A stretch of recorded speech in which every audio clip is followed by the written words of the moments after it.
Сәлеметсіңдер ме, балалар? Сәлеметсіз бе? Здравствуйте. Hello. Балалар, кәнеге ортаға шығайықшы. Шеңберді бастайық. Балалар, жаратылыстану сабағына қош келдіңіздер. Сабақтың алдында біз атом, молекула деген ойын ойнап тұрайық. Атом, молекула 2. Молекула 2. Екіден тұра аламыз. Атом. Молекула 3. Молекула 3. Міне үшінші тұрасыз. Просто кішкене бөлек тұрыңдар, көрінбесін алды. Енді балалар, үштен сендер үшін мына топқа көшіңдер. Сендер үшін мына екінші топқа көшіңдер. Отырыңдар көз.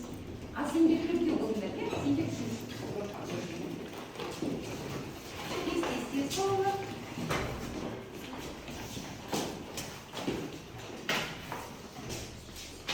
Отырыңдар.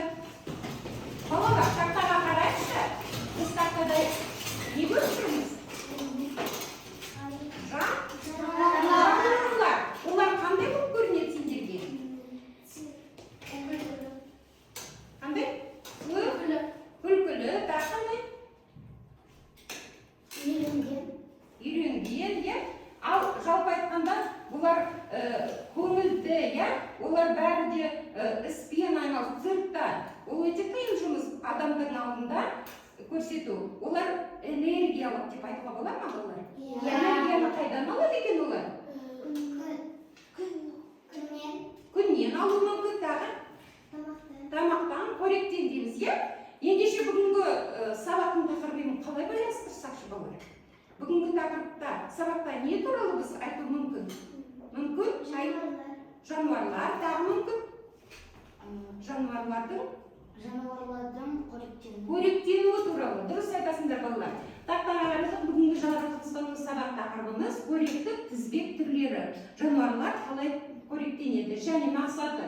Қоректік тізбек туралы біз білуге тиістіміз. Қоректік тізбектің құруымен танысамыз. Энергияның қоректік тізбек арқылы таралуын түсінеміз. Түрлі ағзаларды қоректену түріне қарай ажырата аламыз. Және қоректік тізбек құрастыруға үйренеміз балалар. Келесі қараңдар.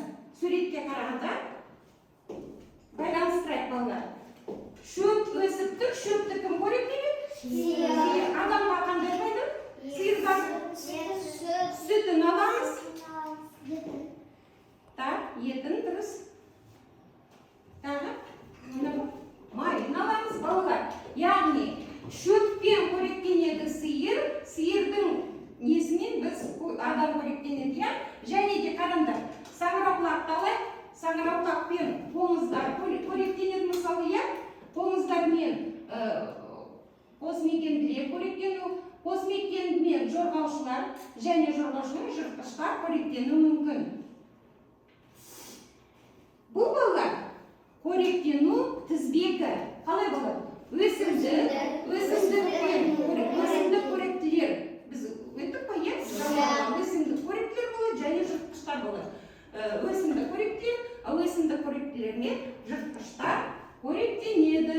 Енді қараңдар, тізбегі қысқа болу мүмкін және ұзын болу мүмкін. Мысалы, шөп және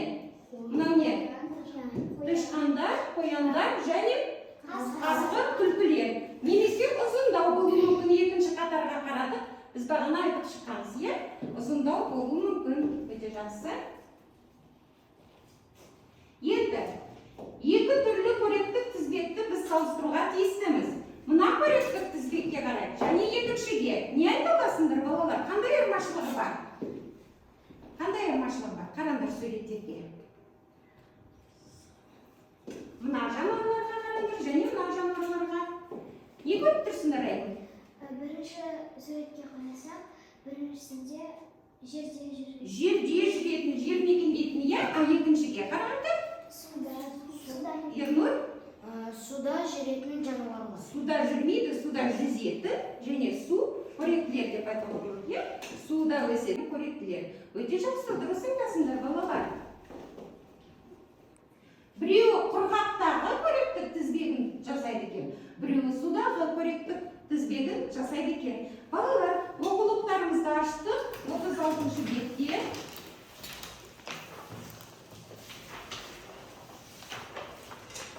Бүгінгі тақырыппен мақсаттарымен таныстық біз.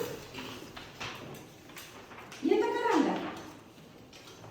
Құрғақ қоректік қандай ортаға немен қоректенеді, қараңдар. Жердің үстінде өсіп тұрған шөппен, ағаштардың жапырақтарымен өсімдік қоректеледі. Ал өсімдік қоректеледі қандай жануарлар қоректенеді? Жыртқыштар, дұрыс айтасыңдар. Енді судағы қоректік тізбекке қарай назар аударайық балалар. Осы суда қандай өсімдіктер өседі? Қандай нелер өседі? Өсімдіктер. Қандай жануарлар бар судың? Қараңдар. Айтамыз. Ақаю болады. Ол суда да және ит балық бар. Сосын касатка деген ол киттің түрі, морж деген. Олар немен қоректенеді, балалар? Айтамын.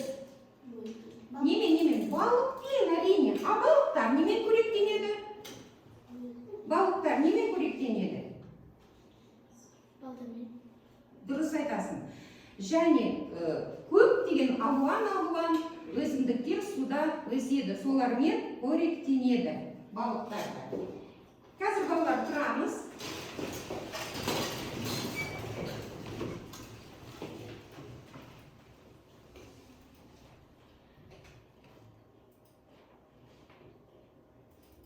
Серпіту сәтін жүргіземіз.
Ағашты көбелек жейді, көбелекті құс жейді.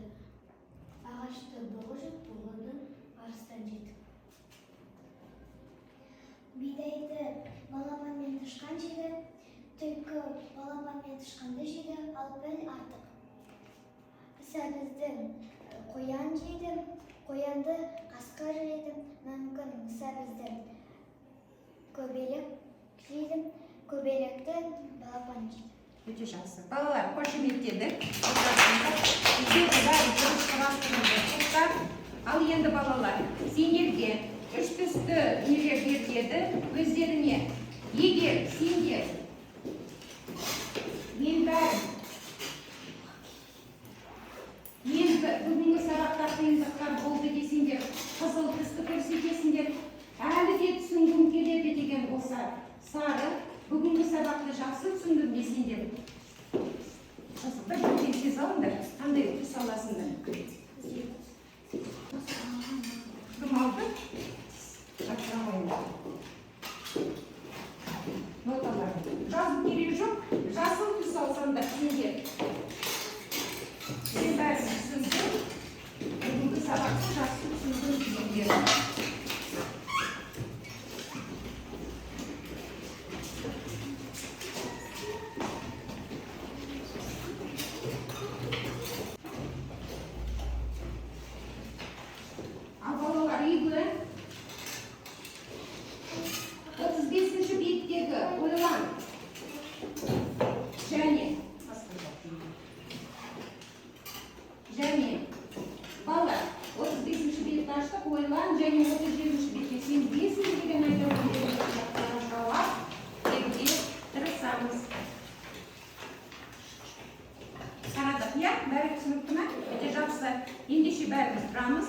қоштасамыз. Сау болыңыздар. Сау болыңыз. До свидания. Goodbye. Өте жақсы.